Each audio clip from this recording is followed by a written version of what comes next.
तो शंभरणामधून सुखार नावाच्या नगरात आला. ते याकोबाने आपला मुलगा योसेफ याला दिलेल्या शेताजवळ होते. तेथे याकोबाचा झरा होता. चालून चालून दमलेला येशू तसाच त्या झऱ्यावर बसला. तेव्हा सुमारे 6 तास होता. तेथे शंभरणाची एक स्त्री पाणी काढण्यास आली. तिला येशू म्हणाला, मला प्यायला पाणी दे, कारण त्याचे शिष्य अन्न विकत घ्यायला नगरात गेले होते. तेव्हा ती शंभरुणी स्त्री त्याला म्हणाली, आपण यहुदी असता माझ्यासारख्या शंभरुणी स्त्रीजवळ प्यायला पाणी का मागता? कारण यहुदी शंभरुणी लोकांबरोबर संबंध ठेवत नसतात. येशूने तिला उत्तर दिले, देवाचे दान म्हणजे काय आणि मला प्यायला पाणी दे असे तुला म्हणणारा कोण आहे? हे तुला कळले असते तर तू त्याच्याजवळ मागितले असतेस आणि त्याने तुला जिवंत पाणी दिले असते. आमीन. अपन प्रार्थना करें. पवित्र पवित्र करुणामय प्रेमी पिता, प्रभु यीशु के नाम से प्रभु हम आपके सामने आते, वचन की सेवा को आपके हाथों में देते। आपका वचन क्या ही सुंदर, क्या ही पवित्र, क्या ही शुद्ध है। इसलिए वचन हम ध्यान से सुनने के लिए और जो हम सुनते वही पालन करने के लिए तो सहायता करना, करुणा दया रखना। ये हमारी विनती, हमारी प्रार्थना यीशु के नाम से, आमीन। Praise the Lord, praise hallelujah, hallelujah. हम यह प्रियो यूहन्ना अध्याय 4 में सामरी स्त्री के साथ यीशु का वार्तालाप हम यहाँ देखते हैं। आणि यूहन्ना अध्याय 4 मध्ये आपण शंभरुणी स्त्री बरोबर येशूचा झालेला वार्तालाप पाहू. यीशु सामरी में से होकर आगे जाना चाहता था आणि येशू ख्रिस्ताला शंभरणातून होऊन पुढे जायचं. और उसे कहाँ जाना था? त्याला कुठे जायचं होतं? यरूशलेम में जाना नहीं, गलील में जाना था। आणि त्याला गलील देशात जायचं. लेकिन वो सामरिया से होकर जाना अवश्य है ऐसा खास 4वें वचन में लिखा। आणि त्याला शंभरणामधून जाणं हे अवश्य आहे हे ते 4थ्या वचनामध्ये सांगितलेलं आहे. अभी अगर आपने पढ़ा, जैसे यहूदी लोग सामने लोगों से कोई व्यवहार नहीं करते थे, आणि जसं तुम्ही वचन वाचलं की यहुदी लोक शंभरणी लोकांबरोबर काही संबंध ठेवत तो नव्हते. सामरी कौन है? मग शंभरणी कोण आहे? वो भी इस्राएली है, ते पण इस्रायलीच आहे. लेकिन उन इस्राएलियों ने जिन्होंने अन्य जातियों से शादी की, पण ती इस्रायली ज्या इस्रायली लोकांनी अन्य जातीच्या लोकांशी विवाह केला, अन्य जातियों की लड़की से, अन्य जातीच्या मुलांशी अन्य जातियों के लड़कों से, आणि अन्य जातीच्या मुला मुलींशी जिन्होंने शादी किया, आणि ज्यांनी विवाह केला उन्हें इस्राएल से अलग करके उन्हें क्या सामरी नाम दिया गया। इस्राएल जो नाम उनका था वो कैंसलेशन कराया और उन्हें क्या कर दिया? सामरी नाम दिया। आणि त्या लोकांना इस्रायल लोकांमधून बाहेर काढण्यात आलं आणि त्यांना इस्रायल हे नाव न ठेवता त्यांना शंभरणी हे नाव ठेवण्यात तो आलं. सामरी लोग इसराइलियों के मध्य में नहीं रहते थे, वो लोग इसराइलियों से अलग रहते थे। आणि शंभरणी लोक इस्रायलच्या मध्ये राहत नव्हते, पण ते इस्रायलच्या थोडेसे वेगळे असे ती लोक राहायचे. क्यों? क्योंकि उन्होंने परमेश्वर की आज्ञा का उल्लंघन किया। कारण त्या लोकांनी देवाच्या आज्ञेचं उल्लंघन केलं. तो एक पॉइंट आज इस स्त्री के द्वारा, ये सामरी लोगों के द्वारा हमें आज प्रभु ये भी बताता है। आज भी हमारे चर्च में या सारे चर्चेस में बहुत से लोग क्या करते हैं? अन्य जातियों से शादी करते हैं जो मसीह नहीं है, अन्य जातियों से। तो वो कौन से कैटेगरी में मिलते हैं?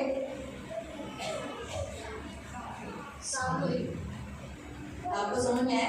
उन्हें अभी नए करार के अनुसार हम नए इसराइली हैं, आणि नवीन करारानुसार आपण नवीन इस्रायली आहोत. बाइबल हमें बताता है हम नए इसराइली हैं। आणि बायबल आपल्याला सांगता आपण नवीन इस्रायली आहोत. इसराइली का मतलब क्या है? आणि इस्रायलचा अर्थ काय? चुने हुए, आशीषित, निवडलेले आणि आशीर्वादित है ना? तो हमें प्रभु ने चुना है, मग देवाने आपल्याला तो निवडलेलं आहे. हमें क्या किया है? चुनकर कहाँ लगाया है? एक सच्चे जैतून के साथ। तो वो जो जैतून, जो ओरिजिनल जैतून है, उसको डाली को काट दिया। क्यों काट दिया? क्योंकि उन्होंने क्या नहीं दिया? फल नहीं दिया। तो हम जंगली जैतून है, हम ओरिजिनल नहीं है, हम ओरिजिनल इसराइली नहीं, लेकिन हमें क्या किया? साटा गया, उसके साथ लगाया गया, जोड़ा गया। तो अब हम क्या फल देना चाहिए? ओरिजिनल जैतून। तो जो ओरिजिनल जैतून को क्यों काटा गया? आणि जो खरा जैतून होता त्याला का कापण्यात आलं? फल नहीं दे रहे थे, कारण ती लोक फळं देत इसलिए नव्हते. डाली को काट दिया आणि म्हणून ती फांदी कापण्यात आली हमें जोड़ दिया, आणि तिथे आपल्याला जोडण्यात है आलं. ना? तो हम मसीह के साथ जुड़ गए, तो अब हम मसीह है, तो हमारा रिश्ता किसके साथ होना चाहिए? मसीह के साथ। आणि आपण आता ख्रिस्ताबरोबर जोडले गेलेलो आहोत, तर मग आपले संबंध ख्रिस्ती लोकांबरोबर असले पाहिजे. हाँ, तो फिर हमसे जुड़ जाना। देखो, विवाह एक ऐसा रिश्ता है जिससे जुड़ जाते हैं, आणि विवाह तलक जिंदगी भर। आणि विवाह एक असं नातं आहे ज्याच्यामध्ये ती लोक जोडले जातात आणि कुठपर्यंत? शेवटपर्यंत तो जोडले प्रभु जातात. बिल्कुल नहीं चाहता कि एक मसीही एक अन्य जाति, एक मूर्ति पूजक के साथ हमेशा के लिए जुड़ जाए। आणि ख्रिस्ती व्यक्ती अन्य जाती बरोबर शेवटच्या श्वासापर्यंत बनून राहावा, त्याच्याबरोबर टिकून राहावा ही देवाची इच्छा आहे. प्रभु क्या चाहता है? आप मसीह से जुड़ो, प्रभु आपको ब्लेसिंग देगा, प्रभु आपको आशीष देगा। आणि देवाची इच्छा आहे की तुम्ही ख्रिस्ती लोकांशी आणि ख्रिस्ताची जोडा, तर देव तुम्हाला आशीर्वाद देतो. प्रभु आपको ब्लेसिंग देगा। आणि देव तुम्हाला आशीर्वाद देईल. तो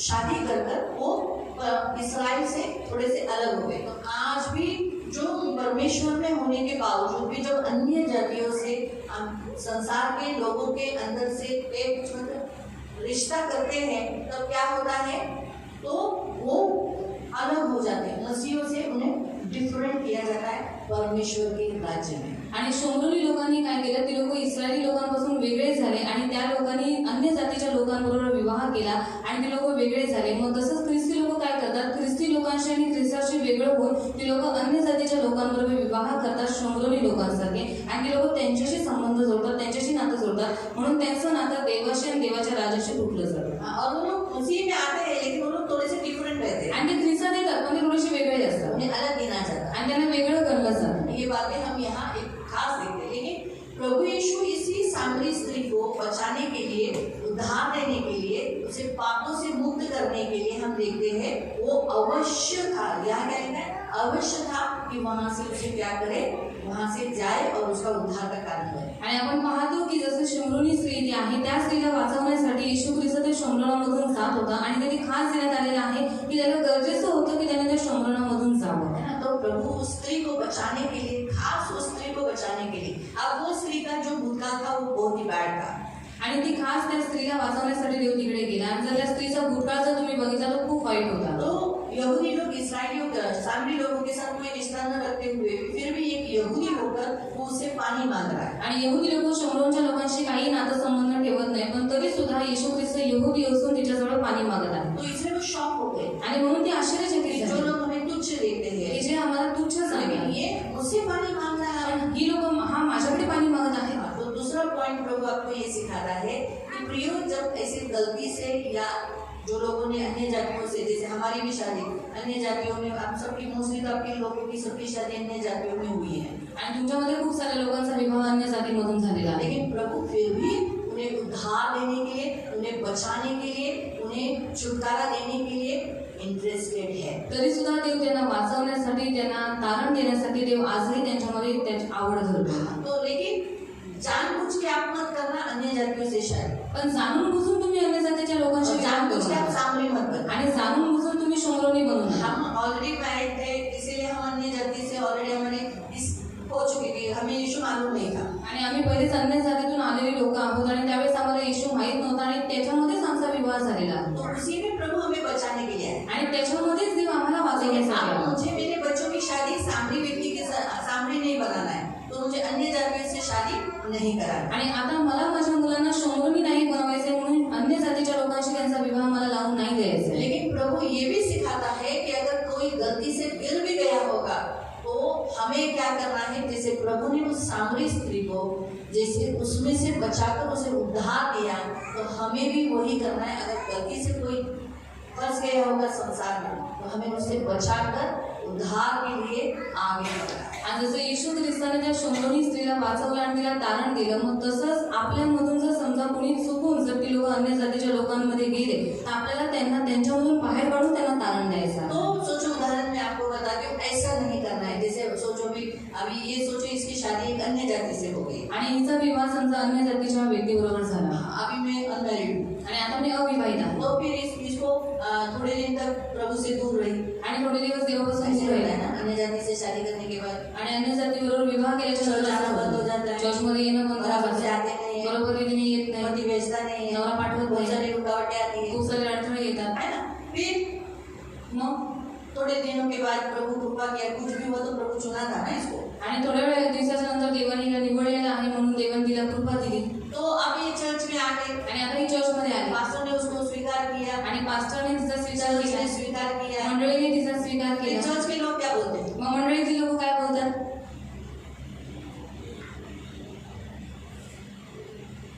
मंडळीतली लोक पास्टरांना नाव ठेवतात, बघा तिने असं केलं तरी तिला देईल, चुकीचं काम केलं तिने, असं नको करायला. तिने गलत काम केलं, ती वैसा नहीं करना चाहिए, हे तर चुकीचं केलं। अरे गलत किया, आता आमच्या मुलांवर वाईट असतं, और अभी हमारे बच्चों के ऊपर गलत असर होगा, हे तर चुकीचं केलं, और ये तो गलत किया। बराबर है। अक्सर कलीसिया में जब ऐसे गलतियां किए हुए लोग आते हैं तो अक्सर चर्च की हमारी जो मेंटालिटी कैसा होता है, इसे नहीं लेना चाहिए। अब इसलिए नहीं लेना चाहिए, वो भी मैं आपको बता दूं, क्योंकि दूसरों पर असर होता है। लोग क्या सोचते हैं, जब इन्हें लिया है तो हमें भी लेंगे, हमारे भी बच्चों को लेंगे। कुछ पेरेंट्स क्या बोलेंगे, अरे जब इसको ले लिया तो हमारे भी बच्चों को क्यों नहीं लेंगे, तो हमारे भी बच्चों की शादी हम ऐसे ही करेंगे। अभी मैं जवान हूँ तो मैं बोलूँगा नहीं इसको ले लिया तो मैं क्यों नहीं कर सकती, मैं भी कर सकती हूँ, फिर मैं भी ऐसे ही करूँगी, अन्य जाति से शादी करूँगी, बाद में बोलूँगी दीदी सॉरी। तो दूसरों को बुरा असर पड़ता है, इसीलिए लोग कलीसिया के लोग बुलाते हैं, बोलते हैं, नाम करते हैं। लेकिन आज के अध्याय से प्रभु हमें क्या कहता है, हमें कोशिश करना है आत्मा को बचाना। आणि आजच्या अध्यायानुसार देव आपल्याला हे सांगत आहे की आपल्याला प्रयत्न करायचा आहे की आपण आत्मे वाचवावे। हमारी कोशिश ये रहनी चाहिए कि जैसे एक अच्छा आत्मा है आणि एक चांगला आत्मा आहे उसे नरक भेज नहीं देना है आणि त्याला नरकात नाही पाठवून द्यायचं। तो इसीलिए कोशिश करना है कि इस आत्मा को बचाना और कैसे भी प्रभु के पास पहुंचाना। आणि प्रयत्न करायचा आहे की कसंही करून त्या आत्म्याला वाचवावं आणि देवाच्या जवळ त्याला घेऊन जावं, देवाकडे तो पाठवावं। इसलिए चर्च में अगर सामने जैसे लोग आ गए तो हम ये सोचना है कि हे प्रभु तू कितना दयालु परमेश्वर है। जैसे देखो इस स्त्री का कितना दयालु है कि उसको दूसरे रास्ते से न जाकर सामने से होकर वो गया। आणि देवा तू किती दयाळू कृपाळू देव आहेस की तू त्याला दुसऱ्या रस्त्याकडनं न घेऊन जाता, तू त्याला शंभरोंच्या मार्गावरूनच घेऊन गेलास। प्रभु कैसे दूसरे रास्ते से जा सकता था, आणि प्रभू येशू दुसऱ्या मार्गावरून जाऊ शकत वो होता। सामने रास्ते से ही होकर आया। क्यों? क्योंकि वो उस स्त्री को उद्धार देना चाहता था, बचाना चाहता था उस दलदल से। ऑलरेडी उसकी 5 शादी हो चुकी थी आणि 5 पुरुष हो चुके थे, उसको 5 पुरुषों ने धोखा दिया। आणि शंभरोंच्या मार्गामधूनच देव त्याला घेऊन गेला। का? कारण या शंभरोनी स्त्रीला देवाला वाचवायचं होतं, तिला तारण द्यायचं होतं। का? कारण का तिचा भूतकाळ, कारण का तिचा जो विवाह झाला होता 5 पुरुषांबरोबर झाला होता आणि 5ही पुरुषांनी तिला धोका दिला होता। और अभी जिस पुरुष के साथ थी वो भी उसका नहीं था, आणि आताची त्या पुरुषाबरोबर होती तो पण तिचा नव्हता। तो ऐसे में वो नाश हो जाता। आणि अशामध्ये तिचा नाश झाला असता। तो प्रभु दयालु है और प्रभु उद्धार देने आया है, जिसका भूतकाल पूरी रीति से खराब हो चुका है। लेकिन इस अध्याय से परमेश्वर ये बताता है कि परमेश्वर की नजर में कभी भी दी एंड खत्म हो गया ऐसा कभी नहीं बताता। मनुष्य की नजरों में, पुरुष के लाइफ में स्त्री एक बार लाइफ बर्बाद हो गई, खत्म हो गई, किसी काम की नहीं ऐसा बोलना जाएगा, इसका जिंदगी बर्बाद हो गया। लेकिन हमारा प्रभु कभी भी दी एंड नहीं होने देता। वो उस भूतकाल से एक नया लाइफ, एक नया जीवन, एक नया बैकग्राउंड, एक नया चरित्र खड़ा कर देता है। जैसे स्त्री का कैसा चरित्र खड़ा कर दिया, उसका भूतकाल उसको बताकर उसे पश्चाताप करवाया, पश्चाताप करवाकर उसे एक सुसमाचार प्रचारक बनवाया उसके राज्य में। आणि हिचा भूतकाळ खूप वाईट होता, पण तरी सुद्धा देवाने तिला तिथे संपू नाही दिलं, पण देवाने एक नवीन चरित्र तिचं बनवलं, तिच्यामध्ये देवाने पश्चाताप आणला आणि देवाने तिला एक सुवार्तिका बनवली। उसे एक ऐसी सुसमाचार प्रचारक बनाई जो पूरे आखे गांव को उसने यीशु के पास लाया। आणि एक अशी सुवार्तिका देवाने तिला बनवली की तिच्यामुळे संपूर्ण गावाचं तारण तो झालं। परमेश्वर इस अध्याय से हम स्त्रियों को क्या सिखाता है मालूम? हम स्त्रियों को कभी भी ऐसा नहीं सोचना है कि किसी भी लड़की, अपनी खुद की लड़की के लिए, अपने खुद के लिए किसी भी दूसरे स्त्री का भूतकाल कितना भी बुरा होगा तो कभी मत सोचो खत्म, अभी एक नया लाइफ इसका नहीं होगा, कभी नहीं। प्रभु सब कुछ कर सकता है, नया फिर से उस व्यक्ति को, उस स्त्री को खड़ा कर सकता है, एक नया लाइफ दे सकता है। आणि तुम्ही स्वतःसाठी किंवा दुसऱ्यांच्या मुलीसाठी किंवा स्वतःच्या मुलीसाठी कधीही असा विचार करू नका आता हिचं सगळं काही संपलं, आता हिचं आयुष्य बर्बाद झालं, पण असं कधीही विचार करू नका। देव त्यांच्या जीवनामध्ये एक नवीन सुरुवात, एक नवीन चरित्र किंवा एक नवीन सेवा देव त्यांना देईल। रुत अध्याय आपको मालूम ही होगा, आणि रुत अध्याय तर तुम्हाला माहितीच असेल ना। रुत और नोआमी दोनों ऐसी स्त्री हो चुकी थी जिनका कोई भविष्य नहीं था, कोई भी भविष्य नहीं था। आणि रुत आणि नाओमी अशा परिस्थितीमध्ये आले होते की त्यांचं पुढे भविष्य काहीच नव्हतं। नोआमी से बहुत बड़ी गलती हुई, नाओमीकडून खूप मोठी चूक झाली, लेकिन उस गलती के कारण वो सब कुछ खो दी। आणि त्या चुकीमुळे तिने सगळं काही गमावले। लेकिन परमेश्वर ने क्या किया? पण देवाने काय केलं? नोआमी के ऊपर दया की, नाओमीवरती देवाने दया केली। जहाँ कुछ नहीं वहीं पर वापस उसका घर बसा दिया। आणि जिथे काहीच नव्हतं देवाने तिचं घर पुनर्स्थापित इसके केलं लिए उसकी बहू को संभाल, आणि त्याच्यासाठी तिच्या सुनेचा वापर केला। 2 बहुएं थी, एक चली गई एक रह गई। आणि 2 सुना होता, एक निघून गेली, एक राहिली। सच है, करेक्ट है। लेकिन देखो हम ये बात देख सकते हैं कि रूथ का भी शादी किसी और के साथ होना कठिन था। आणि रूथचा विवाह कोणा दुसऱ्याबरोबर होणं हे सुद्धा कठीण तो होतं. ऑलरेडी वो इसराइल में आ चुकी थी, कारण पहिलेच ते इस्रायलमध्ये आले होते. लेकिन उसने परमेश्वर पर भरोसा लेने के कारण परमेश्वर ने भी जो उसकी दोनों विधवाओं की लाइन खत्म हो चुकी, कहा आगे कुछ नहीं, लेकिन वहीं पर परमेश्वर ने उसका एक नया लाइफ चालू कर दिया, नया चैप्टर चालू. आणि दोन्ही विधवांचं जे आयुष्य होतं ते संपलं होतं, पण तरी सुद्धा देवाने एक नवीन सुरुवात त्यांच्या जीवनामध्ये उत्पन्न केली. तो कहने का उद्देश्य आज के वचन से क्या कहता है मालूम?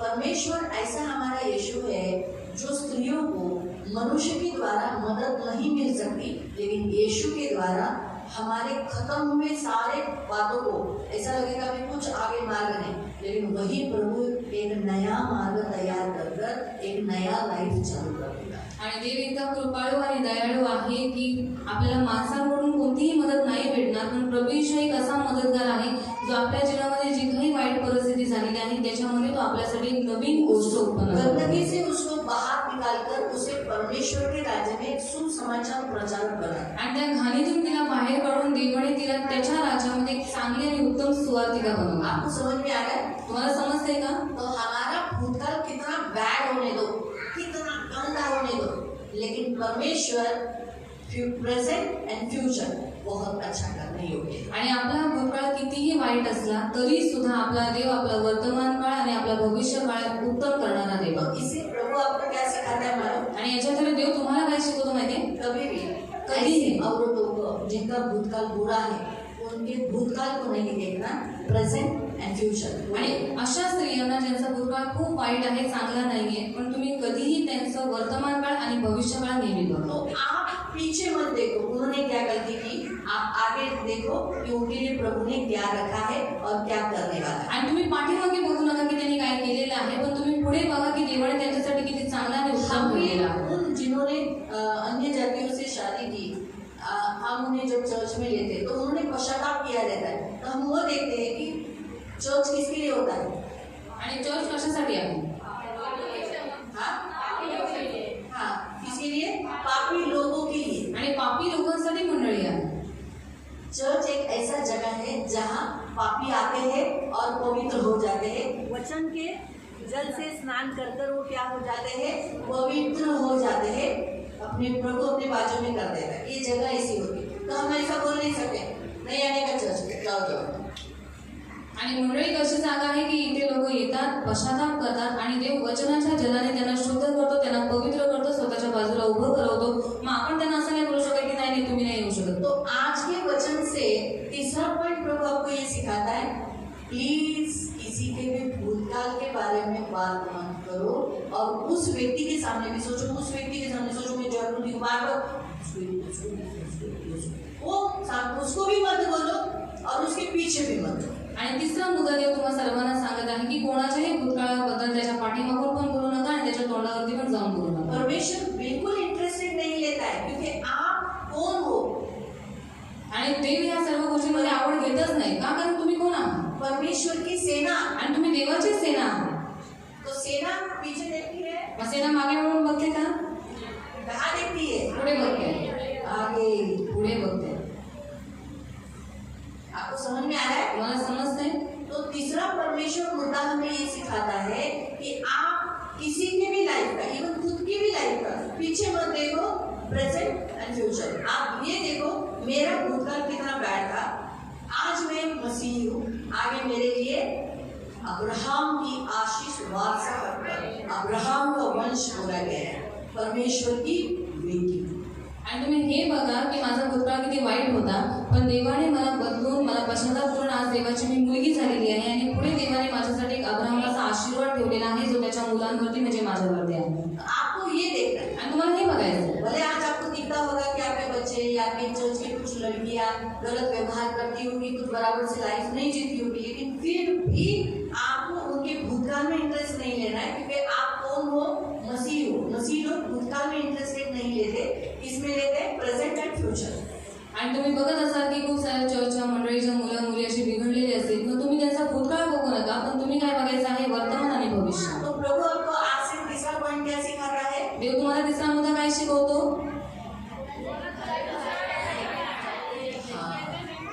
आप प्रेजेंट एंड फ्यूचर. वर्तमान आणि भविष्य काळ.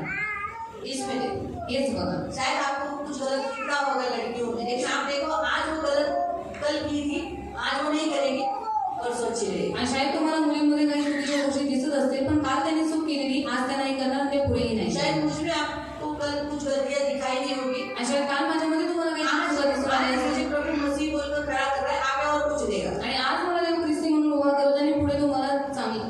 लेकिन होगा क्या मालूम, आणि होईल काय माहिती. जो पीछे देखता है ना, आणि जो कोणी मागे बघतो ना, उदाहरण के तौर पर मैं बताती हूँ. अभी सोचो, उदाहरण तुम्ही सांगा. मैं इसका भूतकाळ देख रही हूँ, आणि समजा मी हिचा भूतकाळ बघते, तो मैं अभी कहाँ हूँ, आता मी कुठे आहे? किसके हाँ? किसके पीछे, आणि हिच्या मागे. बराबर. तो कौन आगे गया मग पुढे कोण गेलं और मैं कहाँ रही. आणि मी कुठे आहे? तो जाओ बाबा आगे जाओ. मैं कहाँ हूँ. आणि मी कुठे आहे? हाँ, अभी यीशु देखो, यीशु पीछे है. आणि येशू मागे आहे. हाँ, और मैं कहाँ हूँ. आणि मी कुठे आहे? जहाँ हूँ, बराबर बोले, जहाँ हूँ वही हूँ. मुझे कहाँ पहुँचना है, वो कहाँ गई. अरे वो क्या थी, कैसी थी, अरे वो किधर पहुँच गई यीशु के पास. आगे यीशु के पास पहुँच गई. और मैं कहाँ हूँ, मैं कहाँ हूँ. अरे तो इसलिए आपको समझने में नुकसान दिख रहा है. आ जाओ. मालूम पड़ा. इसलिए यीशु ने जब भूतकाल चेंज किया तो हमें भूतकाल में इंटरेस्ट नहीं है, हम अभी और फ्यूचर देखें. आणि येशू ख्रिस्ताने जर भूतकाळ बदललेला आहे तर आपल्याला भूतकाळ बघायचा नाहीये, पण वर्तमान आणि भविष्यकाळ प्रियो, बघायचा. हम इस अध्याय से कुछ बातें सीखते हैं. मैं आपको बताती हूँ, 5 बातें आपको बताती हूँ. आणि 5 गोष्टी मी तुम्हाला याच्याद्वारे सांगते. पहला पॉइंट, पहिला मुद्दा, इस स्त्री के लिए अगर आप थोड़ा सा वहाँ पढ़ोगे ना, जो थक गया तो लाइन पढ़ो.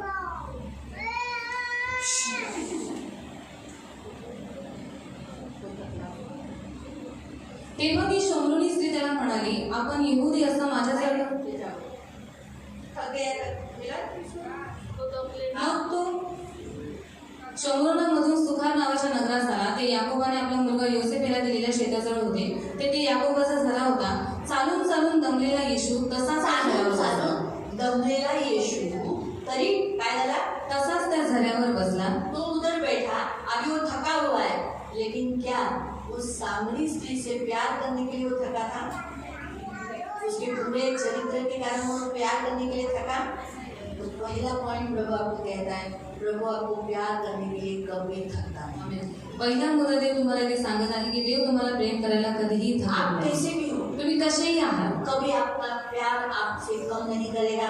नहीं, पुरुष के साथ जैसे आदमी लोग, अरे पुरुषाचं सांगते. ये अभी जैसे मैं इंसान हूँ, आणि आता मी माणूस आहे ये अच्छा नहीं, इसमें जब तक अच्छी है आणि जोपर्यंत ही चांगली मैं आहे इसके साथ अच्छी आणि मी हिच्याबरोबर चांगली राहीन, तिला प्रेम करेन. लेकिन मुझे कुछ बुराई मालूम पड़ी पण तो मला मेरा जर प्रेम काही वाईट माहीत पडलं तर माझं प्रेम थक जाएगा. करना आणि ते प्रेम संपून जाईल तर ते थकून जाईल, कमी होऊन जाईल बराबर है. प्रेम करना बंद हो जाएगा. आणि प्रेम करणं बंद होऊन जाईल. लेकिन यीशु ऐसा नहीं. पण येशू तसा आप नाही. जैसे हो, तुम्ही जसे मैं आहात, जैसी हूँ. मी जशी आहे, हमारे बेटियां कैसी भी आपल्या मुली कशाही असू दे, तो भी यीशु कभी आपको, मुझको, हमारी बेटियों को प्यार करने को थकेगा नहीं. तभी- वो कभी नहीं बोलेगा छी खाली तुझे. तरी सुद्धा येशू तुमच्यावरती, तुमच्या मुलींवरती, माझ्यावरती प्रेम करायला कधीही थकणार नाही. तो असं कधीच नाही म्हणाल की शी ही खूप घाणेरडी आहे. स्त्री को उसने वेश्या कहा. आणि या स्त्रीला तो वेश्या म्हणाला का? ऑलरेडी वो थी ना, पहिलेच ती होती ना. लेकिन बोला पण येशू असं तिला बोलला का? नहीं बोला था. नाही बोलला ना. एक बार याद रखो, आणि हेच गोष्ट लक्षात ठेवा. हमें उस नाम से कभी नहीं घबराता. हमारा भूतकाल कैसा भी होगा तो भी वो हमें नहीं, बेटी करके ही बुलाएगा. आणि आपला भूतकाळ कितीही वाईट असताना तरी सुद्धा आपला येशू आपल्याला त्याची मुलगी म्हणूनच आवाज तो मारतो. पहला पॉइंट इस अध्याय से प्रभु आपको ये सिखाता है कि यीशु आपको प्यार करने के लिए कभी भी थकेगा नहीं, कभी बंद नहीं करेगा. आप जो से हो. तो इसलिए आप जब अपने आप को ऐसा सोचोगे ना, छी मैं कितनी घानेरी है, सामधी नहीं है मैं. लेकिन याद रखना, ये वचन यहाँ फिट करके रखना कि आप कितनी भी गंदी हो तो भी यीशु आपसे प्यार करता है. वो कभी नहीं आपको बोलेगा तू गंदी है, मुझे तुझसे प्यार नहीं है. आणि पहिली गोष्ट देव इथे तुम्हाला शिकवत आहे की येशू तुमच्यावरती, तुमच्या मुलींवरती कधीही प्रेम करणं बंद नाही करणार. तो कधीही तुमच्यावरती प्रेम करण्यासाठी थकणार नाही. म्हणून तुम्हाला कधी असं वाटलं की नाही मी चांगली नाही, मी खूप खूप पापी आहे, माझं भूतकाळ खूप वाईट आहे, मग तेव्हा तुम्ही तुमच्या मनामध्ये ही गोष्ट फिट करून ठेवा की तरी सुद्धा तुमचा येशू तुम्हाला खूप प्रेम करतो, तो तुम्हाला प्रेम करायला कधीही थकत नाही. वैसे ही किसी और का भी भूतकाल बुरा होगा तो भी याद रखना, प्रभु उसको प्रेम करने के लिए कभी भी थकेगा उसे बचाने के लिए, जैसे सामने के पास कुएं के पास आया उसके पास भी आया. तसंच दुसऱ्यांसाठी सुद्धा जर त्यांचा भूतकाळ कितीही वाईट असला तरी सुद्धा येशू त्या व्यक्तीवरती प्रेम करायला कधी थकत नाही, ते तिला वाचवण्यासाठी सामर्थ्य आहे, जसं शंभरली स्त्रीला त्याने वाचवलं. सामने वहां बोल सकती थी, आणि शंभरली स्त्री तिकडे पोहोचू शकत होती, इसलिए यीशु उसके पास गया ना. म्हणून येशू स्वतः तिच्या जवळ याद गेला. रखो यीशु उसके पास भी जाएगा जो कोई है. आणि लक्षात ठेवा येशू तिच्या जवळ सुद्धा जाईल जी हरवलेली आहे. दूसरा पॉइंट यहाँ इस जो भी हमने यूहन्ना अध्याय पढ़ा उससे प्रभु आपके साथ बताता है, जैसे प्रभु ने उसके साथ बातचीत किया, तो बातचीत ऐसी होती है क्या, कुछ टाइम गया होगा, यानी प्रभु उसके साथ बात करने में भी इंटरेस्टेड है और उसके साथ समय बिताना चाहता है. इसी प्रभु आज आपको भी यही कहता है, प्रभु आपके साथ बात करने में और आपके साथ समय बिताने में इंटरेस्टेड है. आणि देव तुमच्याशी बोलण्यासाठी आणि तुमच्याबरोबर बोलण्यासाठी आणि तुमच्याबरोबर वेळ घालवण्यासाठी त्याला खूप आवड आहे. शायद किसी को अच्छा नहीं लगता होगा आपकी उपस्थिति, आपके साथ बात करने के लिए, आपको शायद उन पे भी बोलते होंगे अरे नहीं छोड़ेगा नहीं, मेरे को तेरे साथ रहना नहीं, ऐसे भी बोलेंगे, लेकिन प्रभु ऐसा आपको कभी नहीं. आणि शायद लोक तुम्हाला असं बोलत असतील की तू फोन ठेव, मला तुझ्याशी बोलायचं नाही किंवा मला तुझ्याबरोबर राहायचं नाही, असं लोक तुम्हाला बोलत असतील, पण देव तुम्हाला कधीही असं बोलणार नाही. तीसरा पॉइंट, प्रियो, हम देखते हैं कि उसने जो कुछ प्रामाणिक रीति से, सच्चाई से, फेथफुली सब बातें बोला, बता. आणि त्यांनी प्रामाणिकपणे विश्वसनीय रीतीने सगळ्या गोष्टी त्या येशूला सांगितल्या. तो मुझे बताइए, मला सांगा, उसने उसकी कदर की, उसकी कीमत की, उसको रिस्पेक्ट दिया, आणि त्याच्यामध्ये त्यांनी तिची किंमत केली, तिला आदर दिला. उसकी सच्चाई. अभी कभी कभी देखो आप कितना अच्छा रहते हो, कितने भले रहते हो, आप बहुत प्रामाणिक. प्रामाणिक यानी क्या, सच्चे. हाँ, प्रामाणिक हो, ते मराठी झालं ना, प्रामाणिक पण मराठी शब्द झाला. थँक्यू. ईमानदार, कोण बोला ईमानदार? अरे वा, काही बचायला होणारी प्रतिभा केली. हे काय सगळ्यांनी टाळ्याने वाजवल्या. उसकी ईमान, देखो आप जब ईमानदार रहते हैं ना तो आपको ही आपकी कीमत नहीं करना. आणि ज्यावेळेस तुम्ही खरे आणि प्रामाणिक असताना तर लोक तुमची किंमत नाही करत, लेकिन प्रभु आपकी करता है. पण देव तुमची किंमत करतो. इसलिए ईमानदार रहो. म्हणून कधीही प्रामाणिक राहा. किसी के लिए अपना ईमानदारी मत छोड़ो. आणि कोणासाठी आज स्वतःचा प्रामाणिकपणा तुम्ही अरे गमावू काय नका. भेटतं ईमानदार राहून. और क्या होता है इतना ईमानदार रहकर मोठ्यांना पुढे केलं और जातं. जो झूठे हैं, उनको ही हमेशा आगे किया जाता है, मोठे जाऊ. तो हम भी झूठे ही रहेंगे. ती ईमानदार राहिली म्हणून देवाने त्या पूर्ण गावामध्ये तिला पुढं केलं. और वो ईमानदार बनी रही, इसलिए परमेश्वर ने सारे गांव वालों के सामने उसको आगे करवाया. त्याच गावांच्या समोर, उसी गांव के ज्या सामने, गावातली लोक तिच्याशी व्यवहार करत नव्हते, और जो गांव के लोग उसके साथ कोई भी संबंध नहीं रख रहे थे, तसंच हे प्रियानं तुमच्याशी जी लोक व्यवहार करत नाही, तुम्ही फक्त देव ईमानदार राहा, करेला, देव त्यांच्या पुढे तुम्हाला करेल. एंड तो वैसे ही परमेश्वर आपसे कहता है कि आप भी अपनी सारी बातों में परमेश्वर के साथ ईमानदार बने रहो, तो परमेश्वर उन्हीं लोगों के सामने जो आपके साथ कोई संबंध नहीं रखना चाहते, उनके आगे परमेश्वर आपको लेकर जाएगा. चौथा, प्रभु ने उसके ऊपर एक अद्भुत कृपा किया. और परमेश्वर ने एक देवाने अद्भुत कृपा तिच्यावरती केली, अद्भुत अनुग्रह उसके ऊपर किया आणि एक वेगळी अद्भुत कृपा, लायक ही नहीं. आणि तिची काही योग्यता नाही, सही है, फिर भी उसके ऊपर अनुग्रह किया. तरी सुद्धा देवाने तिच्यावरती कृपा केली. अनुग्रह का मतलब ये प्रेम और दया. आणि कृपेचाच अर्थ आहे प्रेम आणि दया. तो वैसे ही प्रियो, आज प्रभु आपके ऊपर, मुझ पर भी, हम किसी योग्यता के नहीं तो भी वो अनुग्रह करता रहेगा. कब तक? जब तक ये सांस, आप जब तक पृथ्वी पर हो, कितने बुरे हो तो भी अब उसका अनुग्रह कम नहीं होगा. बाइबल में क्या लिखा है? जितने आप गिरते हो अनुग्रह बढ़ता है. आणि देव तुमच्यावरती आणि माझ्यावरती कृपा करतच राहील. आपण कितीही वाईट असतो पडलो तरी सुद्धा देव त्याची कृपा आपल्यावरती कधी कमी करवणार नाही, कारण देवाचं वचन म्हणतं की जेवढं तुम्ही पडता तेवढी देवाची कृपा तुमच्यावरती वाढत जाते. दोनों ने उत्तर दिया, प्रिस्किला ने और मेगा ने उत्तर दिया. ताली बजाए. अध्याय करेंगे 6 अध्याय. आपको मालूम है, मैं बताती हूँ. सोचो, मैं आपको उदाहरण बताती करके दिखाते उदाहरण तुम्हाला करून हैं। दाखव. अभी ये प्रभु में स्ट्रांग है, आणि आता ही देवामध्ये मजबूत तो आहे इस पर अनुग्रह है, आणि हिच्यावरती देवाची कृपा आहे. आप पर है, मुझ पर है, सब पर है, तुमच्यावर, माझ्यावर, सगळ्यांवर लेकिन आहे. ये निर्बल है, आणि समजा ही निर्बल ये आहे गिर रही है, आणि समजा ही पडली, गिर गई, पडली तो प्रभु इस पर अनुग्रह करता है आणि देव हिच्यावरती कृपा और करतो उसको उठाता है, आणि तिला उठवतो फिर वो गिरी, आणि पुन्हा ती पडली फिर भी वापस आती है। आणि तरी सुद्धा पुन्हा देवाने तिला हात दिला ये अनुग्रह बारंबार रहेगा। आणि ही कृपा वारंवार होत राहील. अभी हम क्या करते हैं, आता आपण काय करतो, अगर सोचो मैं अगर होगी तो ये गिर गई तो मैं क्या करूंगी, धार्मिक सर्टिफिकेट पढ़ते, बराबर है, सर्टिफिकेट पढ़ाएगा तो जो पाएगा क्या करते हैं, सर्टिफिकेट पढ़ते। लेकिन प्रभु ऐसा नहीं करता, आणि देव असं नाही करत. प्रभु क्या करता है, देव काय अनुग्रह करतो, कृपा देतो.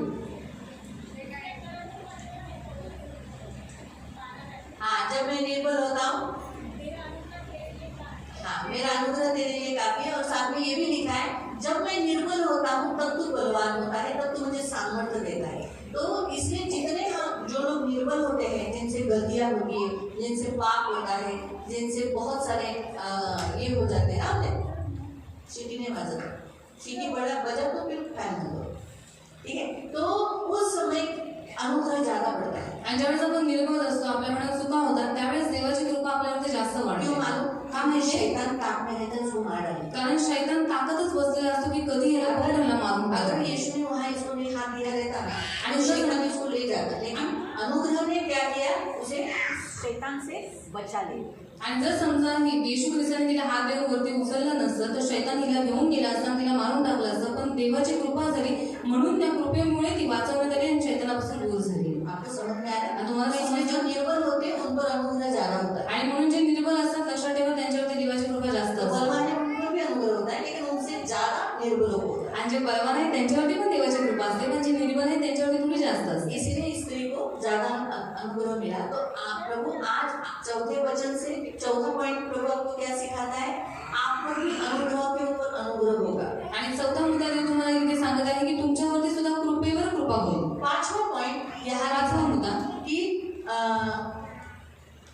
ये जो सामरी स्त्री, आणि ही शंभरोनी स्त्री, इसने क्या किया, हिने काय केलं, प्रभु के साथ समय बिताने के लिए इच्छा रखी। आणि देवाबरोबर वेळ घालवण्याची इच्छा तिने ठेवली. हम भी वही रखना है कि प्रभु के साथ समय बिताने के लिए हमारे अंदर इच्छा रहनी चाहिए। आणि देवाबरोबर वेळ घालवण्याची इच्छा आपल्यामध्ये असली ये पाहिजे. बहुत जरूरी है। आणि हे खूप गरजेचं आहे. बहुत बार प्रभु तो सब कुछ करना चाहता है, हमारे साथ समय बिताना चाहता है, लेकिन हमें टाइम नहीं देता है, या कभी हमें इच्छा नहीं देता। आणि खूप वेळेला देव आपल्याबरोबर वेळ घालवण्याची इच्छा ठेवतो, पण आपल्याजवळच वेळ नसतो आणि आपणच देवाबरोबर वेळ नाही तो घालवत. इसलिए आपके मन में आज आप जितनी भी लड़कियां हो, स्त्रियां हो, आपको याद रखना है, यीशु आपसे प्रेम करता है। भले आपको कोई प्यार नहीं करे, लेकिन यीशु का प्रेम कभी आपसे खत्म, कभी वो थकेगा नहीं, कभी नहीं बोलेगा मैं थक लो तुझ्यापासून, ऐसा कभी नहीं, कभी आपको छोड़ के नहीं जाएगा। आणि जेवढे इथे मुली आहेत, जेवढे इथे स्त्री आहेत, लक्षात ठेवायचं आहे की देव तुमच्यावरती खूप प्रेम करतो आणि तुम्हाला प्रेम करण्यासाठी तो कधीही श्रमित थकीत होत नाही. 4 बातें हम यीशु के यहाँ सीखते हैं। आणि 4 गोष्टी आपण येशूच्या इथे पाहतो. पहला यीशु के बारे में हम सीखते हैं, पहिले येशूबद्दल आपण पाहतो. यीशु एक जिंदा पानी है, एक जिंदा पानी को हिंदी में क्या बोलते हैं, जल, जीवंत जल है, जिंदा जल है, आणि येशू ख्रिस्त जिवंत पाणी आहे जो हमारे अंदर के खालीपन को भर देता है। आणि जो आपल्यामध्ये जो कमीपणा किंवा खालीपणा आहे त्याला तो भरतो. स्त्री में जो खालीपन था वो सारा यीशु ने एक ऐसा पानी उसके अंदर भर दिया, जल भर दिया, जो जिसके कारण उसे फिर किसी पुरुष की जरूरत, किसी इंसान की जरूरत, उसको एक ऐसा पानी प्रभु ने दे दिया। तो आपके अंदर भी जो खालीपन है वो मसीह भर सकता है और भरता भी है। आणि जसं या शंभरोनी स्त्रीमध्ये जो खालीपणा होता तो देवाने येशू ख्रिस्ताने भरून टाकला, तिला नंतर कोणाच्याच प्रेमाची गरज नाही पडली. मग तसंच तुमच्यामध्ये पण जो काही खालीपणा आहे तो देव भरून टाकेल. दूसरा, यीशु उसके भूतकाल के कारण विचलित या उसका स्वभाव चेंज नहीं किया। आणि येशू ख्रिस्ताने तिचा भूतकाळ ऐकून स्वतःचा स्वभाव नाही बदलला, असं नाही बोलला. जा तेरे पति को लेकर आ, जा तुझ्या नवऱ्याला घेऊन ये. नहीं मेरा पति तो नहीं है, मेरे तो ऑलरेडी 5 हो चुकी है, और जो अभी मैं जिसके साथ रहती हूँ वो भी मेरा नहीं है. क्या स्त्री है तू? हाँ? ऐसा विचलित नहीं हुआ। आणि असा उसका स्वभाव नहीं चेंज चेंज किया। किंवा त्याचा स्वभावही नाही बदलला. आपको समझ में आया है? तुम्हाला प्यार वो सब कर रहा था, आणि जसं तिला पहिलं प्रेम करत होता वैसे ही तसंच तो तिला प्रेम करत आहे. यीशु का हम बात ये सीखते हैं, वो कभी भी किसी भी बात से, जैसे हम कभी कभी किसी का बात सुन काय असं केलं, अच्छा असं झालं, असं कसं केलं, हाँ? लेकिन यीशु का आप कितना बोलो, हम जब बोलते हैं, प्रभु ऐसा किया उसने, ऐसा किया प्रभु, अच्छा अच्छा मैं मानता हूँ, ऐसे नहीं बोलता वो. हम लोग भी देते हैं ना कंप्लेंट, आणि आपण सुद्धा कंप्लेंट देतो ना देवाला, नहीं देते, नाही देत ना. आम्ही बोलतो प्रभू असं नव्हतं करायला पाहिजे, प्रभू ऐसा नहीं करना चाहिए. असं केलं असं केलं असं केलं. ऐसा ऐसा किया वैसे किया. प्रभु से विचलित नहीं होता है. तर देव काय त्याच्याने विचलित नाही होत. मालूम हुआ, तुम्हाला ये समझ बात आया? प्रभु यहाँ सिखाता है आणि ही गोष्ट देवी ते तुम्हाला कि शिकवतो. वो हमसे कभी भी और आपसे कोई भी बात जानकर विचलित नहीं होता. उसे मालूम है आप कैसे हैं.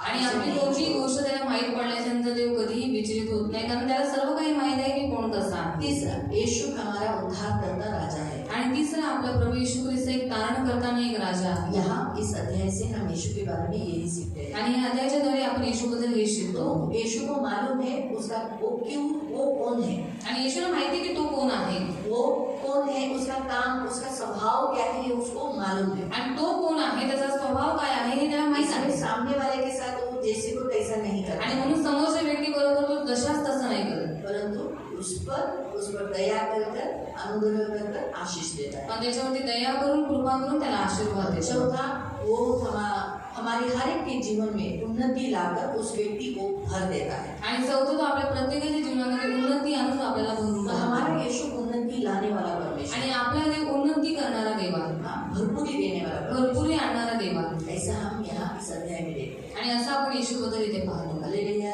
Hallelujah, hallelujah, hallelujah. तो आज के अध्याय से आप लोग ने क्या क्या सीखा था? आणि आजच्या अध्यायाच्या द्वारे तुम्ही काय काय शिकलात?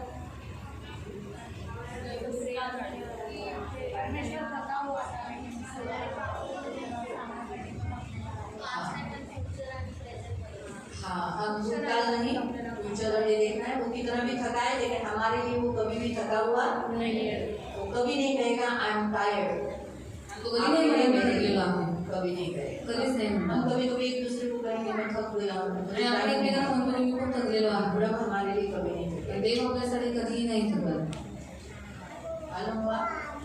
किसी को कोई प्रश्न, कोणाला काही दोष न लगाओ. तो वो दोष क्यों लगाते हैं? क्योंकि उनके अंदर का जो आँख में जो लट्टा वो उन्हें दिख नहीं रहा है कि मेरे खुद के आंखों में एक लट्टा है, तो इसीलिए वो दूसरों पे किनके ऊपर दोष लगाते हैं. तो उन्हें बदलने की जरूरत है. दोष लगाने का जो लगाते हैं उन्हें खुद को बदलने की जरूरत है, आणि जे दोष लावतात ना त्यांना स्वतः बदलायची गरज आहे, क्योंकि उनके आंखों में क्या है?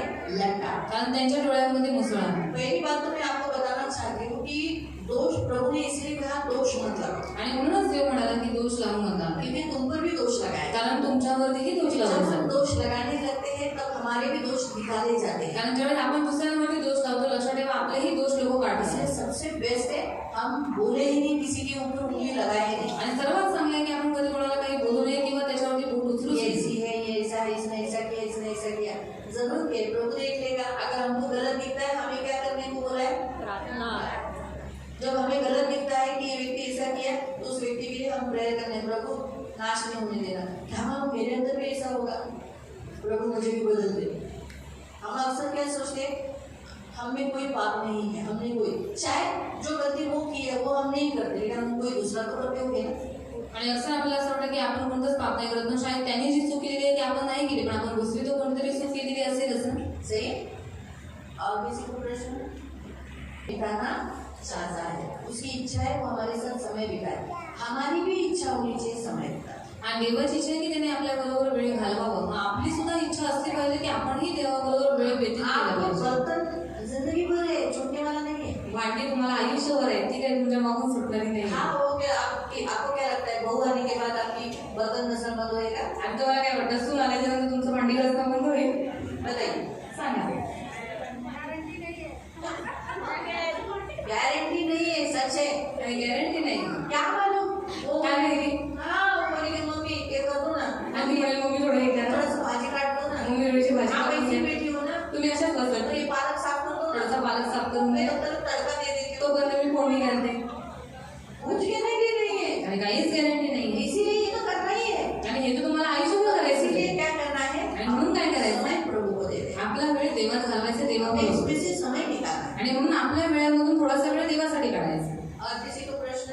इंटरेस्ट असतो. शैतान हमेशा हमारे भूतकाल में इंटरेस्टेड जे रहता है। भूतकाळ काढतात ना ते जो भूतकाल शैतानाच्या याद है ना, दबावाखाली. वो शैतान के दबाव की तरह है। मी कालच प्रश्न हा केला. और मैंने कल ही प्रभु से सवाल किया था, काल कुठला वार? बुधवार मंगळवारीच प्रश्न केला. सॉरी. और मंगलवार को मैंने प्रभु से ये सवाल किया था। तर मी त्या शैतानाच्या दबावाखाली आहे और उनको समझ में नहीं आता कि वो शैतान के दबाव की तरह है, आणि हे जे करते ते चुकीचं और आहे. मैं जो कर रही हूँ वो गलत है, मला ह्याच्यातून बाहेर निघलं और पाहिजे. मुझे इसमें से बाहर निकलना चाहिए। मेन काय होतं माहितीये, कोण त्यांना जाऊन सांगत पण नाही ना की हे काय आहे, तुम्ही हे सारखा सारखा भूतकाळ का काढताय, ही चांगली सवय नाहीये. हे कोण बोलत नाही, टोकत नाही. त्याच्यामुळे त्यांची ती सवय जात नाही, त्यांना त्यांचे पाप दिसत नाही. बघा, तुम्ही आहे ना, तुम्ही माझे आईने, मी तुमचा आईना. और देखो, आप मेरे आईने हो, मैं आपका आईना हूँ। आता हे सगळ्यांना नाही कळत, और पवित्र शास्त्र सबको समझ में नहीं आया, सगळे नाही वाचत, और सब लोग नहीं पढ़ते, पण आपण रोज बघतो और एकमेकांना. हम रोज एक दूसरे को देखते हैं। आपण एकमेकांना. मग काय होतं, तो क्या होता है, मग आपण सुद्धा सांग एकमेकांना बघितलं, अगं तुझी ओढणी बरोबर नाही, जरा सरळ कर. हे आपण मी तिला थोडी माहिती तिची ओढणी सरळ नाही, और बरोबर उसको आहे. थोड़ी पता है कि उसकी दुपट्टा वो सही नहीं है, पण मला माहिती आहे ना, पर मुझे तो पता है ना, मग मी तिला काय केलं पाहिजे, सरळ केलं पाहिजे. तो मुझे उसे सीधा करना चाहिए। आईना काय करतो, आईना क्या करता है, तुम्ही कसे आहात, आप मी कैसे आहे हो, तो मैं दाखवतो. कैसे हूँ, वही दिखाता है। मग तुम्हाला पण तेच दाखवायचे समोरच्या व्यक्तीला की तुम्ही हे जे करताय ते चुकीचं आहे. तो आपको भी वही दूसरों को दिखाना है कि आप जो कर रहे हैं वो बात गलत है। तर सगळ्यात पहिला पॉईंट मी सांगते, जे लोक भूतकाळ इंटरेस्टेड आहेत ते अजूनही शैतानाच्या दबावाखाली आहेत. और जितने लोग भूतकाल में दिलचस्पी लेते हैं वो आज भी शैतान के दावपेच की तरह दुसरी हैं। गोष्ट, ते जे दुसऱ्यांना सांगतात हिचा भूतकाळ असा, ह्याचा भूतकाळ असा, ह्याचा भूतकाळ असा, किंवा कधी कधी बघा, हो हेच तर तुझ्या आईचं माहिती का, तुझ्या पप्पांचं माहिती का, असं हे जे सांगणारी लोक आहेत, तर ते चुकीचं आहे. तर मग त्यांना कोणीतरी सांगितलं पाहिजे की भूतकाळात ते कसेही असेल, आता ते काय आहे. और जो भूतकाल बताने वाले लोग हैं, तो सुनने वाले लोगों ने उनका विरोध करना चाहिए और उनको बोलना चाहिए कि वो भूतकाल में ऐसे रहे, पर अभी तो अच्छे है ना, प्रेझेंट त्यांना आईना दाखवा, और उनको आईना दिखाओ, तेव्हा ती सुधरेल. ती तब जाकर वो व्यक्ति आता सुधरेगा। ती ऐकून घेते, अभी वो सुन के ले रही है, हाँ, हाँ, मग काय होतं, तो क्या होता है, ती बदलत नाही, त्या व्यक्तीला कळत नाही की तिने चूक केली. फिर बताने वाले को हिम्मत आती है, फिर उसको समझता नहीं है कि वो हमें बदलने की जरूरत है। येशू ख्रिस्ताने ज्यांना ज्यांना दर्शन दिलं, ज्यांना ज्यांना पाहिलं, ज्यांच्याशी बोलला, त्यांचा कधीच भूतकाळ काढला नाही. त्यांना काय बोलला, तू माझा दास आहे, तू माझं असं करशील, तू माझ्यासाठी हे करशील, असं बोलला. पण असं कधीच नहीं बोला की तू कसा होतास, काय केलं होतं घाणेरडा, असं बोला. हे नेहमी लक्षात. और यीशु मसीह ने जिनको दर्शन दिया या फिर स्वप्न में दिखाई दिया, आमने सामने बैठकर बातें की, तो परमेश्वर ने उनका भूतकाल नहीं निकाला, पर परमेश्वर ने कहा कि तू मेरा चुना हुआ दास है, आगे आने वाले दिनों में मैं तेरे जीवन में तेरे द्वारा ऐसा करवाने वाला हूँ। आणि की त्या बाईचं तेव्हापासून तुमचं तोंड फुगले, का हो बोलत नाही, काय झालंय, दिदीला बरोबर तुमचं, मग असं बोलायचं. ही गोष्ट एक पॉईंट मी सांगते, जेव्हा लोक आपल्याला बोलतात, जब लोग हमें बोलते हैं असं असं केलं, ऐसा किया, आणि आपण तुम्ही त्यांना समजवतो ना, राग येतो, तो ते बोलणं सोडतात. तो बोलना लोक काय करतात, तो लोग क्या करते हैं, त्यांना बोलणं सांगायचं सोडून देतात. फिर उनको बोलना ही बंद कर देते हैं। म्हणून काही काही आरसे बघा रूप दाखवणं सोडून देतात, और कुछ कुछ जो आईने रहते हैं ना, वो रूप दिखाना छोड़ देते है हैं। ना. ते मळलेले असतात, वो मेले हुए रहते हैं, घाणेरडे झालेले असतात, बहुत गंदे हुए रहते हैं, आणि पुसट असतात. और बहुत धुले रहते हैं। म्हणून काही लोक बघा तशाच आरशात बघतात और कुछ लोग देखो उसी आईने में देखेंगे आणि सेटिंग करतात, और अपनी सेटिंग कराते हैं, पण तो आरसा चांगला नसतो. और वो आईना अच्छा नहीं है। आपल्याला आरसा असा पाहिजे जो हुबेहूब दिसेल, और हमें आईना ऐसा चाहिए कि जो हम जैसे हैं वैसे हमको दिखाए, ना. तर म्हणून तसंच व्हायचंय. तो वैसे ही होना है। हा, चालेल. हे लक्षात ठेवा. काही मिनिट तिचा प्रश्न सुरू कर. तर व्यर्थ दिलेला श्राप कधीही लागत नाही. और व्यर्थ दिया हुआ श्राप कभी भी नहीं दुसरी लगता। गोष्ट, तुम्हाला एका दुसऱ्या ख्रिस्तीला श्राप देणं मना आहे. और आपको एक दूसरे मसीह व्यक्ति को श्राप देना मना है। एक ख्रिस्ती दुसऱ्या ख्रिस्तीला छळू शकत नाही, और एक आप एक दूसरे मसीह को छल नहीं सकता, उन्हें श्राप नहीं दे सकता। बिब्लिकली मी सांगते, बाइबल के अनुसार मैं आपको बता रही हूँ। प्रभू बोलला तुम्ही श्राप नाही आशीर्वाद द्या. और तुम श्राप नहीं तुम आशीष दो, ऐसा परमेश्वर ने कहा। हा, तर हा देवाचा, म्हणून आपण एखाद्या समजा हिच्याकडून चूक झाली, मी हिला श्राप देते, तुझं सत्यानाश हो, तुला रडावं लागेल, वर्षी वर्षी, तर तो तिला कधी नाही लागणार. तिला मी जे बोलले ना ते पहिलं मला लागेल. और अगर मैंने किसी को ऐसा श्राप दिया कि तेरा कभी अच्छा नहीं होगा, तेरे साथ ऐसा ही होगा, तो याद रखना उसको श्राप आने से पहले उसको तो वो श्राप नहीं लगेगा, पर वो श्राप मेरे ऊपर आएगा। हा, हे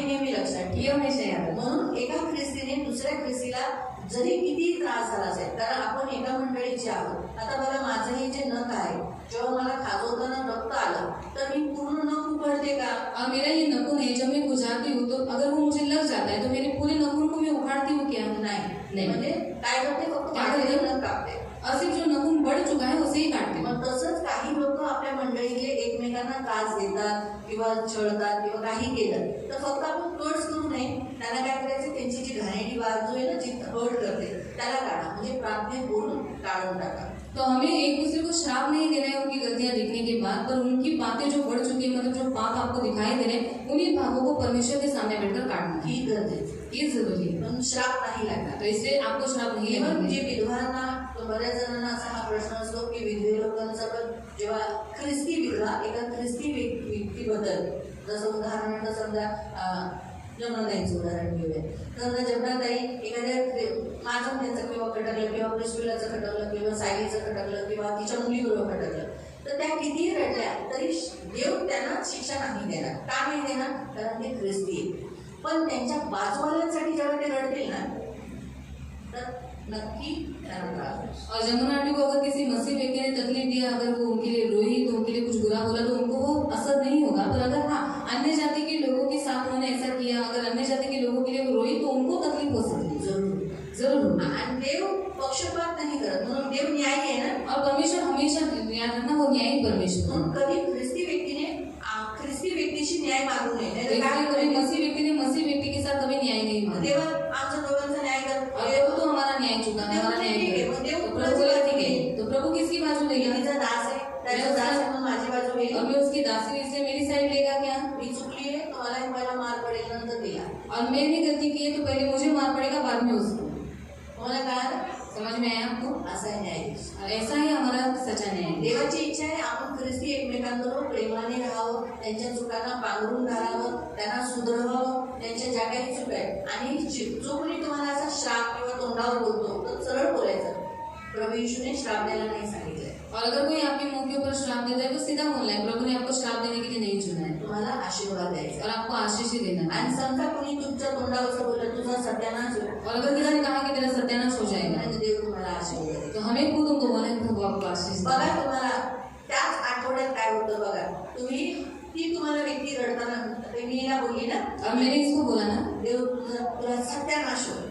और प्रभु तेरा सत्यानाश करे, प्रभु आपको आशीष दे. आता काय होईल माहितीये, तो क्या होगा पता है? तिने मला आशीर्वाद दिल्यामुळे और उसने मुझे आशीष देने के त्याच कारण, आठवड्यामध्ये मला रडावं लागेल. और उसी हफ्ते में मुझे रोना पड़ेगा. त्या शब्दामुळे मी बांधली गेली. और उस शब्द के द्वारा मैं बन मला चुकी खूप त्रास होईल. और मुझे बहुत तकलीफ होगी. जोपर्यंत मी ते शब्द तोडत नाही, तिच्याकडे माफी मागत नाही, तोपर्यंत त्या शब्दांचे अधिकार माझ्यावर राहतील, मला पीडा होत राहणार. और जब तक मैं वो शब्द नहीं तोड़ती, उससे क्षमा नहीं मांगती, तब तक उस शब्द का असर मुझ पर होता रहेगा.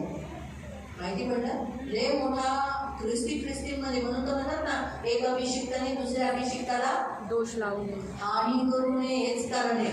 म्हणून शौल हा हमेशा आपल्या डोळ्याच्या समोर ठेवायचा. और शौल को हमेशा अपने आंखों के सामने रखना है. आठवत आहे ना, कुठे गेला तो?